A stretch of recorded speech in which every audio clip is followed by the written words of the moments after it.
So today I'm here with Rich Moorfield, charter captain with R R Saltwater Charters of Fishing, Pensacola, Florida. saltwater fishing. So today I'm here with Captain Rich Moorfield of R R Saltwater Fishing in Pensacola, Florida. What's up? What's happening, man? Glad you could be here. Thank you. Good to see you. Got a cold beer. We're just going to talk today a little bit about ourselves. In fact, I'm kind of interested to hear how you got into fishing, what made you want to become a charter captain. So I'm going to hand it over to you. Tell me kind of what made you decide to become a captain. Oh, I mean, I've always enjoyed fishing when I was younger. My dad would take me to the marina, and I'd see all the huge fish swimming by. So one day, I got a pole from one of the guys that worked there, and started fishing, and caught my first fish. It was a gray snapper, and that was it. It's addictive. Yeah. I get that. So how long have you been running a charter now? This was my first year actually running charters. We started in June when snapper season opened. I ran my first charter opening day of snapper season. Nice. Yeah, so it was a tough day for me. I was stressed out. That's something I don't think that people completely get is how stressed I am when I've got a client on the boat. Mm-hmm. I want to make sure that he's catching fish. Yeah, you got to make them happy. And if the bite is slow, it's on us. Whatever excuse that you can think of. Well, the dolphins showed up. Well, there's a full moon last night. Well, the wind's blowing. The tide's wrong. The tide's wrong. There's no moving where it's a slack tide. Yep. The client doesn't understand that. They just expect us to put them on fish, and it's tough. unnerving. Oh yeah. The fact that they were here yesterday, or again, whatever excuse, whatever's going through your head. For me, it's everything. It's all those things. What am I doing wrong? I tied the wrong knot. Yeah. What can I do? What can I do different that I haven't tried 50,000 times already today? We've already switched spots 20 times. Let's 21 times. Well, And I know for a fact that Rich puts a lot of fish on his boat. I've helped him clean them, so I know he catches fish. So what would you say your primary specialty is? I'd say bottom fishing. Flamingos, red snapper. I mean, although this year wasn't a banner year for me, I had a little bit of problems with red snapper this year, but I did too, and it was really weird. I actually ran across one of my old videos. We went out the day before snapper season and literally filmed till our cameras went dead catching snapper. And they were just thick. They were everywhere. The very next day, we go back to the same spot. And the first fish we catch, we pull up, first drop, we catch a fish literally just barely legal. But it was a keeper. And I throw it back. Because I know we're going to, we caught 20 pounders the day before on the same spot. So I throw this little fish back, didn't catch another snapper. oh well. Ran back into the bay to get a couple snapper. So I'm 10 miles offshore and I can't catch a fish. Yeah, it happens. It's like that some days. And that's rough. 9 miles offshore. Yeah. Well, it wasn't a charter. Yeah. I wasn't on a charter. I was just fishing opening day. I was fishing for me. Then I would have went like 18, 20 miles offshore. Well, I ended up running and following, and it just so happened the public numbers that I was going to, again, I was just fishing for me, but the two spots I just knew I was going to have fish on, I followed a head boat, and they had beat me to those spots and just took them off. I'm sure that's what happened. Yeah. Well, if a head boat hit it, you're done. That's my excuse anyway. Yeah. And they're putting a lot more chum in the water at one time than you are. Right. Plus, well, that's a whole nother thing, but you don't know what they're doing. Yeah. They're scaring off fish. They're cannonballing stuff down. The fish have already seen it. Yeah. Well, my theory is, I mean, let's say you got 60 baits on one boat. That's 60 baits hitting the bottom at one time. That's a lot of bait in the water.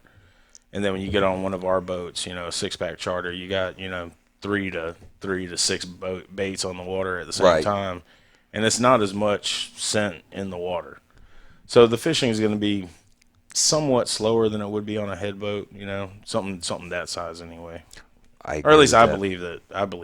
So I agree with that. Now, tell me a little bit about your boat. What are you running this year? I got a 2002 Key Largo 236 walk-in console. It's about 23 and a half foot center console. It's an old Potterbuilt Seacraft hull. The mold is anyway. Nice. So it's a great riding boat. It's nice. It's heavy. It's slow. Yes, it is. So I mean, I call it slow, but it's 27 to 30 mile an hour cruise. Yeah, I wouldn't say it's slow. Yeah, that's not a slow boat. Well, I mean, it's slower than what I'd prefer. I want that 50 mile an hour cruise. It really is a nice boat. Yeah, complete refit this year. That's what I was going to ask you about. Jolly Rogers Marine Services in Pensacola, they helped out a lot. They did a lot of the work, rewired complete the whole boat, put on some underwater lights. They hooked me up with a stereo system. It was, they did a lot of work with this thing. Now, I played with everything but the underwater lights. Oh, yeah. What kind of lights did you end up going with? Honestly, I'm not sure what they are. I know I was in a rush. The underwater lights actually went on the day before snapper season, so that was the last thing to get put on. So whatever the place they get their parts from, I guess, is whatever they had for cheap, quick, is what we put in. So it was like trim tabs and underwater lights was like the last thing that went on this boat. So... And the trim tabs really help. It's nice to be able to level that boat out and not be like, hey, man, you mind moving over to the left a little bit?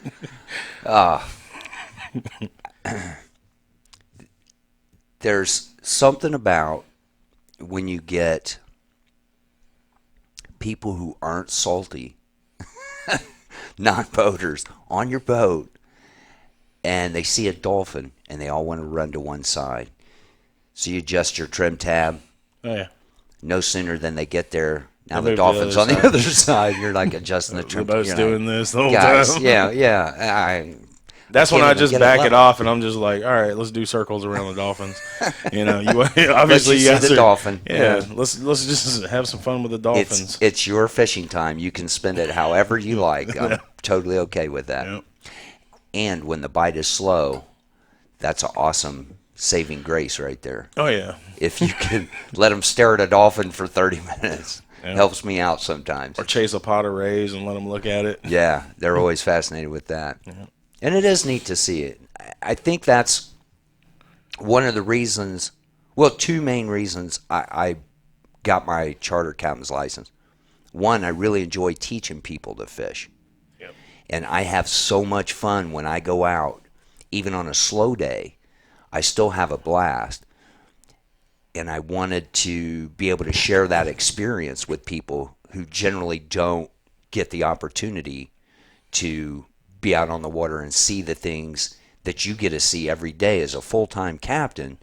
You see stuff on the water every day that they've never seen in their life. Yeah. It's some of the fish that we catch that we, are trash fish to us. Oh, they're happy. They're just so impressed, Yep. And it that to me, when you see that look on their face, especially if it's a kid, What'd you do, James? I don't know. I'm not sure. Something happened there. I don't know what that was. Be on the blooper reel. There's going to be a lot of stuff on the blooper reel. Trust me, I've got hours and hours of video to put on a blooper reel. Yeah, I mean, the kids, man, is basically where I was, why I wanted to start this. It's I like helping people. So, and the more people that are on the water, the more people that actually get involved, the better the fishery can potentially become, because there's more people actually, helping manage the fishery and tell people who are in charge of the fishery what's going on. So, if I can take a kid, let's say like my son or my daughter, 11 and 8 years old, if I can take them and turn them into people who love to fish and live to fish, then that's what I want. You know, I want to see them, you know, and then inviting their friends. Hey, you know, my dad has a boat. Let's go fishing. You know, yeah, let me teach you how to fish. You know, oh, you've never fished before. You know, what do you mean you fished? You know, your whole life here and only caught catfish. Right. Let me put you on something that's not a catfish. Hopefully. I actually spoke to an attorney today who told me that he has a boat. He's got a bow rider, Mm-hmm. so he doesn't get offshore. But he said the only thing he could catch was catfish. So I handed him my card and I said, well, more than happy to take you fishing. Yeah. You let me know when you want to go, and I'll put you on some good fish.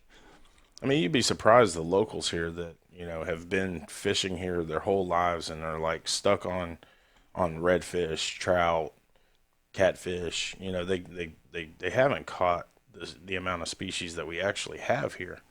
I mean, we got an amazing fishery.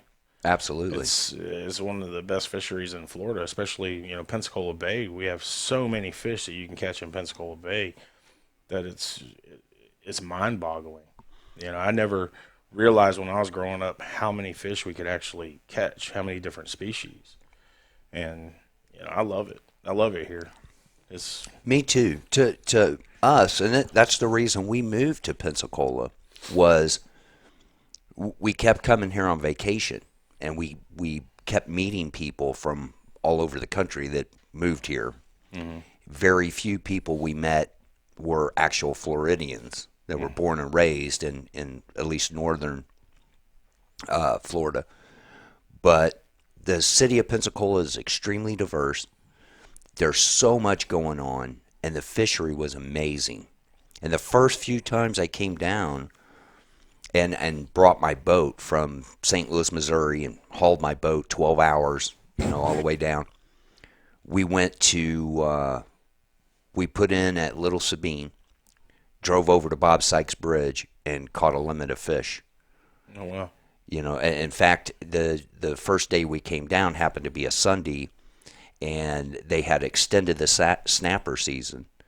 I came down with my dad, and within a couple hours we had our 4 snapper, and we thought, this is great. We didn't go anywhere. Now let's go explore. Oh yeah. And we drove around, we looked at the fort, and we stopped and we fished a couple places, but we actually caught our limit right there at the bridge. Yeah. We caught our fish. So I was so impressed every time we came back. That was kind of the deal. I would come down, bring my boat, and whatever we targeted, we were able to find right there in the bay without having to go very far at all. And then I found 3 Mile Bridge, and there were just a couple of spots that I really liked to go to that were just extremely productive, and literally caught every species of fish except a tuna and an amberjack. But everything, No BJ's? no BJ's, no. But everything right there at 3 Mile Bridge. And I was reading articles about the bridge and how popular fishing from that drive-on pier, which is unusual. Most places in Florida don't have the drive-on piers like we do. Yep. So that was kind of another neat feature. And I still catch bait right there on the drive-on pier. Well, one of the first guys that I met when we moved here was actually like my dad was in the Navy, and one of the guys that we met at the golf course here was actually a fisherman. And the first time I went fishing with him was on the old 3 Mile Bridge drive-on pier, and that was awesome. The fishing where the bridge used to be almost to the center of the bridge, 3 Mile Bridge. It was great fishing. You could go pretty much anywhere along that, and get your reds. I know we were catching grouper, black sea bass. There was all kinds of fish Right there on the bridge. Oh yeah, it was amazing fishing. Yeah. So my hopes with the podcast is we can share the experience of fishing in Pensacola, in and around Pensacola Bay in the Gulf of Mexico, which is unlike any place else I've ever fished. We do have that large variety of fish that we're able to catch, but it is really different The Gulf is not like the Atlantic or the Pacific. Even boating is not the same. And I tell people all the time, and I've had a lot of other captains tell me the same thing that I've got to experience now. The more I'm offshore, the more I really see it. But the fact that our predominant wave period, even if you got 1 foot seas in the Gulf, they might be 3 to 4 seconds apart. Yeah, they're stacked up. So you're just up, down, up, down, up, down. Where you get on the Atlantic and they're 12 to 16 seconds apart. Yeah. So you can be in a 3 to 5, and it's still fishable. Mm-hmm. 3 to 5 out here in the Gulf, it just beats you to death. Yeah, we're staying in the bay. Yeah, even in a big boat, it's not fun. It's not as enjoyable. No. So that is kind of sometimes it's a drawback that you can't run offshore, but at the same time, you can come back into the bay where it's protected, and you've got a huge variety of fish that you can target. Oh, yeah. I think one of the big advantages that we have is how deep our bay is. Yeah, in some places we can get up to 70 foot. So, right. I mean, especially in the channels. And the fishing is amazing. Like you said, you can catch grouper, snapper, trigger. Mangrove, sheep's head, lane snapper. Sometimes on one spot. There's a couple spots that just hold fish and produce fish year-round. And that's another amazing thing, that the bay continues to produce fish. Even in the colder months, you can still find fish in the bay that normally would be offshore. Yeah, like we were catching mangrove snapper and sheep's head the other day. Same place, same bait. They were eating everything. It was a pretty good trip. Yeah, that is always a good trip. Yeah. Is there? Let me do this before we take a break, because I'm going to need another fresh beer. one here. Yeah, me too. I'm running low.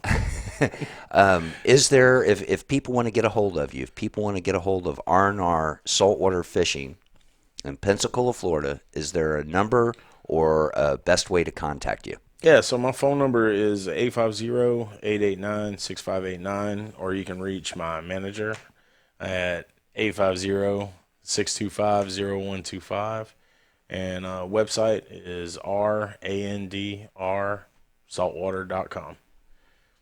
Great. Hey, and I'm Captain James. Again, this is Captain Rich. We'll be right back. We're going to take a little break, and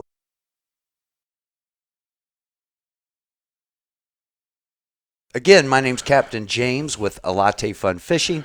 I'm here today with Captain Rich Moorfield of R R Saltwater Fishing in Pensacola, Florida. Yep. If you'd like to catch up with myself or Captain Rich, you can find us at randrsaltwater.com or A Latte Fun Fishing. Be sure to check us out on YouTube, Instagram, Facebook, and wherever you like to watch your favorite podcast. I think my wife's got a Snapchat for us.